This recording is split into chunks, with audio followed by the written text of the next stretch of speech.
So it's finally official that Apple will hold an event far out on 7th of September. And we know what it could be. Well, it's the iPhone event. Now in this event, we can expect the launch of the iPhone 14 series and the Watch series, the new Watch series, the Watch 8, I will tell you. Now if you look at the teaser closely, then you can actually see some of the hints. Let me share with you. So the first and foremost thing is a lot of people are talking about is satellite connectivity. This feature was rumored to come in the iPhone 13 series, or at the very least iPhone 13 Pro series, but we know that that was not the case. So this year it is expected that Apple is finally bringing this feature to the iPhone 14 series. Now, if you're thinking like, oh, this is the new way of watching the YouTube, well, no, it's not. It's actually going to be very much like a SOS kind of feature. Well, this feature will let you send the messages or even phones over satellite networks when there is no network coverage available. So that means that in the time of crisis, you can actually still be able to make calls. That's good. So now this whole far out name and the space theme kind of makes sense. But there is another thing that people are talking about is the astrophotography. Now last year, everything Apple Pro and Max went back stated that the iPhone 13 series would be the one to get this feature, but okay, we know that that is still not the case. So again, iPhone 14 series is expected to have that feature. And if you look at it that way, then it still does make sense a lot. Now let me say you about the iPhone 14 series. The iPhone 14 series will have 4 different iPhones. The iPhone 14 and 14 Max will be the cheaper and standard models, and the Pro models are going to be much more differentiated, and this year we're going to have 2 different Pro models, just like past years.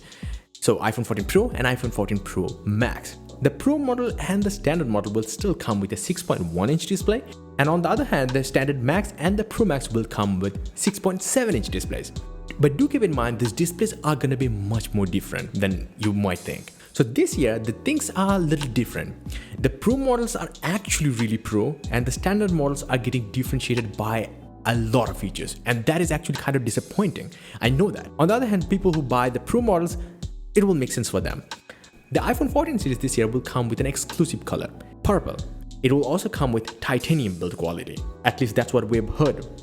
Then on top of that, even though all of them are getting a front-facing camera upgrade, the Pro models will have maybe not new features, but it will have a pill-shaped cutout, or eye cutout, instead of a notch that you will be able to find inside the iPhone 14 and 14 Max.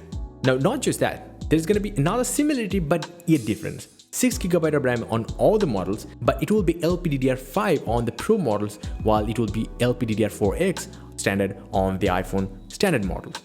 Now the processor. Well, according to Minchico, the processors are gonna be different too. This year, the iPhone 14 and 14 Max will use the iPhone 13 Pro's A15 Bionic, which is still better than the iPhone 13 series A15 Bionic, but not by much. The iPhone 14 Pro, on the other hand, will come with Apple's new A16 Bionic, made using the same 5nm processor node. The 14 megapixel camera on the iPhone 14 Pro series will actually bring a lot of improvements, but that too will be Pro models exclusive. Now there was few rumors that were kind of making sense and kind of not.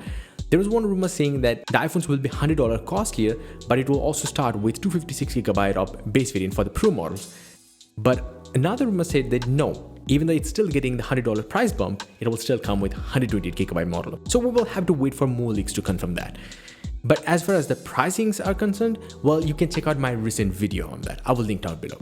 Anyway, that's the iPhone. The Watch series, on the other hand, will be like a little minor of an upgrade. The Watch Series 8 and the Watch SE 2 will be very minor of an upgrade over the current models. But the Watch 8 Pro will be a totally different model. It will be the rugged model, titanium build quality, and it will be costing around $900 or so. So yeah, it will be a costly watch, a rugged watch, a premium built watch, and maybe a square watch that we are probably expecting.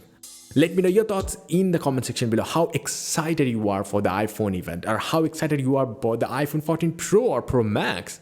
And just before the outro, if you want to check out some of the coolest wallpapers on the market, then definitely click the link in the description below, or just simply visit my website joindavid.com, where you're gonna find a lot more tech news and stuffs that matter.